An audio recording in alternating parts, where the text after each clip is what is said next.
Here we are, gang, and Brady and I just got down off that shell slide to that sheep, and we're a happy camper. And I mean, we had to come up and evaluate this guy with the scope, and he was just what I thought. He's 36, 37. The sheep's 9 years old, and his right side's broken off. But I mean, we nailed it on the head, and a little patience, and I'm going to let Brady tell the story. Hold that head up, Brady, and tell me what happened here on this sheep hunt here, man.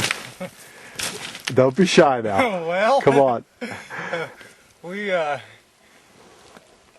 fogged in yesterday. We went up the valley and got so fogged out we couldn't hardly see, and we spotted, we think it's this ram, clear just on the other side of this ridge, laying in some rocks. We never could get a real good look in him because Beauty, buddy. we'd get about 5 minutes and it'd fog back in so bad you couldn't see him. And so we come back down, spotted a couple other rams, some smaller ones. So we woke up this morning about 5:30. We slept in a little bit maybe. But, Kenny was doing a few things, and we headed out and we spotted a couple of rams on the hillside. Got a fairly good look at them, nothing very big. We figured one was a sickle head, one was a not a full curl or old enough. So we headed up the ridge, and it was quite a climb. We got to the first bench, and 5 hours worth straight up. yeah, we got to the first bench, and then we got into a big old boulder slide that we had to sneak our way up through. And actually on that first bench is where we spotted this guy laying. And he was actually laying right down here in the bottom. You spotted him, Brady. And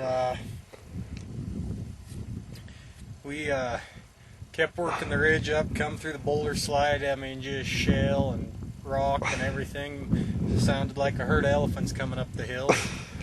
We got up on top and got a little bit of a look at him, and it fogged in on us again.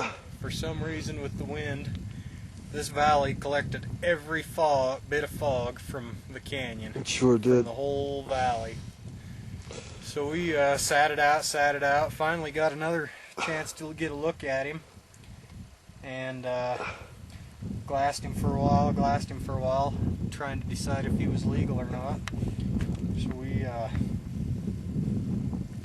Kenny gave me the go-ahead. He's a shooter. So we watched him, and he was bedded down just behind us here to my right, and we changed our positions a little bit to see what was going to happen, and he was gone. And so the biggest problem we had on the whole deal is there's a snowdrift on the top of that hill you cannot see over. It hangs out about 30 inches or so. So we peeked over it, and finally we spotted him, and he was coming up the chute straight at us. So we just kind of sat it out, and this went on from when we first spotted him come up the chute. It was another 20 minutes or so, and I peeked over the edge of the snow, and he was looking straight at me at about probably 80 yards, just his head poking up. And so I crouched back down, and I thought, I hope we just didn't run him off. So we sat there, and finally I peeked out over again and spotted him, and he come up the ridge, and I finally got a good look at him at about 40 yards, and his back was just kind of up above the ridge in his head. So I was sitting on my butt and had my rifle over my one knee, and he stood there and looked at me at about 40 yards, and I squoze off the trigger, and sure as the sun shines, I missed.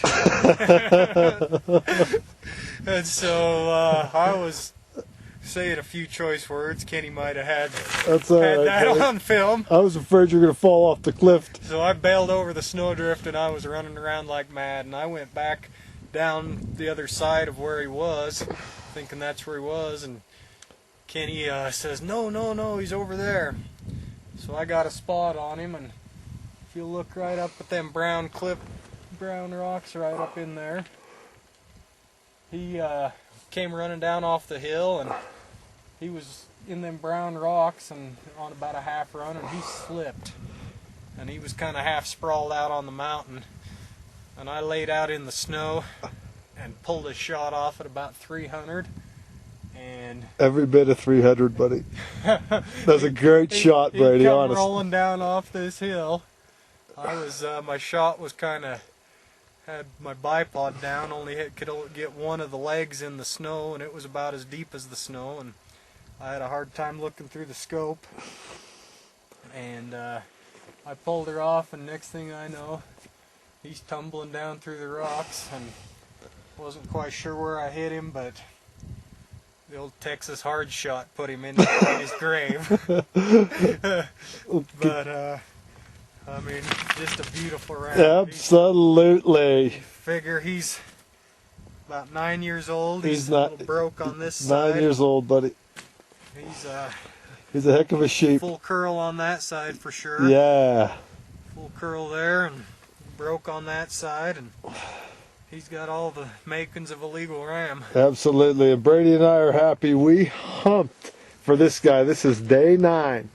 And I mean, we put on some serious sheep hunting miles. But it was fun. We waited. We seen him down in the bottom. There was probably 14 head of lambs and ewes feeding on that side hill. He was just kind of watching over them, and about the time we decided to move, so did he, and we lost track of him for a little bit. And yesterday evening he was feeding right on the back of this hill, or not feeding, he was just laying in some crags and out on some big outcroppings, kind of hiding himself. And I think that's probably where he was heading back this evening, and yeah, that's where he's going. we got the spot on him. And yep. Well, way to go, Brady. I'm going to turn this thing off and we're going to get some pictures and then see what we can get done here tonight. Congratulations, buddy. Alrighty, couldn't have done that without my guide. Thanks, buddy.